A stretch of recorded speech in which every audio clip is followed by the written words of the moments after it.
The day didn't start with sunlight. It started in darkness.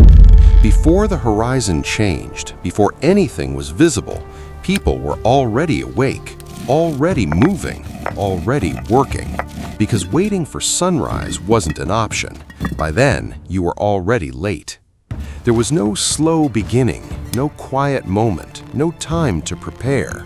The first movement of the day happened in the dark, guided by memory, routine, and urgency. You didn't ease into the morning, you stepped directly into pressure. And everything depended on that first hour. Because once the sun rose, the window began to close. Heat would rise, crowds would form, resources would thin out, and whatever wasn't done early might not be done at all. This wasn't discipline, it was survival. Because if you failed the morning, the rest of the day followed, and that changes how you see everything. So the real questions are, what were people doing before the sun even rose?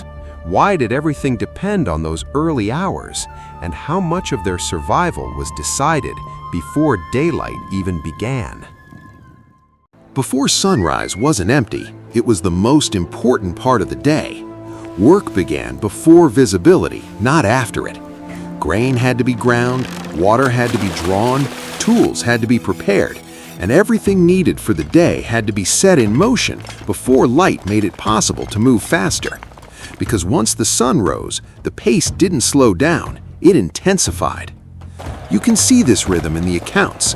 As written in Mark 1, the day begins early, before dawn, already in motion. There was no delay between waking and action. The transition is immediate. And this wasn't unusual, it was expected, because survival depended on preparation. If grain wasn't ground early, there was no food later. If water wasn't collected before others arrived, access became harder.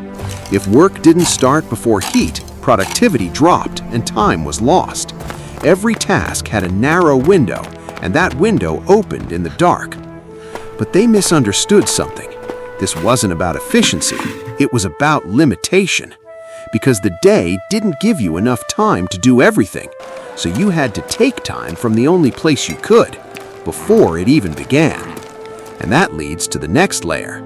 If mornings were this intense, then what kind of pressure followed once the day fully started? By the time the sun rose, the day was already in motion and already working against you. Heat began to build quickly, turning effort into exhaustion. What felt manageable in the dark became heavier under the sun. Movement slowed, energy dropped, and everything took more from you than it gave back. This is why starting early wasn't optional, it was survival strategy. Because once daylight took over, conditions changed. Work didn't stop, but it became harder. Fields demanded more, markets filled with competition, access to resources tightened, and time, which already felt limited, started disappearing faster. You can see this pressure reflected in how the day is structured across the accounts. Movement, work, interaction, it all compresses into a narrow window. There's no excess time, no flexibility. Everything has to fit before the day runs out. But they misunderstood something. The problem wasn't just the workload, it was the environment. Because the day itself created resistance. And when your environment works against you, effort alone isn't enough. You don't just work hard, you race against limits. And that leads to something deeper. If the entire day was this demanding, then how much of life was actually under their control? Less than it seemed, because effort didn't guarantee outcome. You could wake early, work harder, prepare better, and still fall short. Not because you failed, but because the system around you decided how far you could go. Time wasn't fully yours. What you produced wasn't fully yours. Even what you carried into the day could be reduced before it ever reached you. And that pressure didn't start at sunrise. It followed you from the moment you woke. You can see this reality across the accounts. As written in Matthew 20, workers enter the day early, expecting return based on effort. But the outcome doesn't follow their expectation. The structure overrides it. The result is controlled, not earned in the way they assumed. And that reveals something deeper. This wasn't just about work. It was about limitation. Because when the system defines your outcome, your effort has boundaries you cannot cross. But they misunderstood something. Living under pressure like this doesn't just shape what you do, it shapes how you think. Because when control is limited, you don't plan long term. You focus on getting through the day. And that brings everything back to the beginning.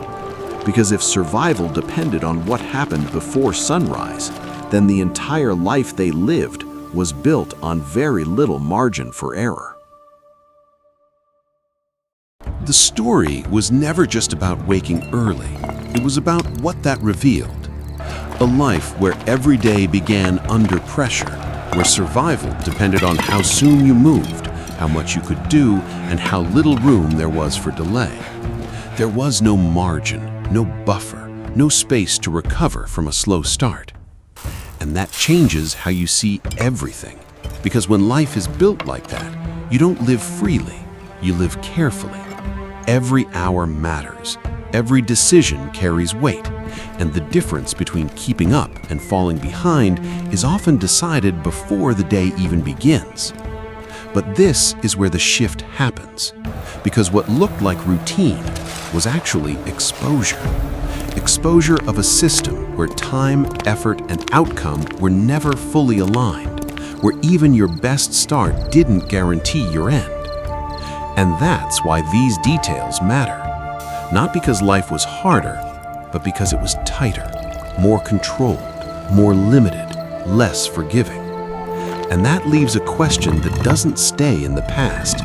Because if their survival depended on how they began each day, how much of ours depends on the same thing? And more importantly, how much of what we call control is actually just pressure we've learned to live with?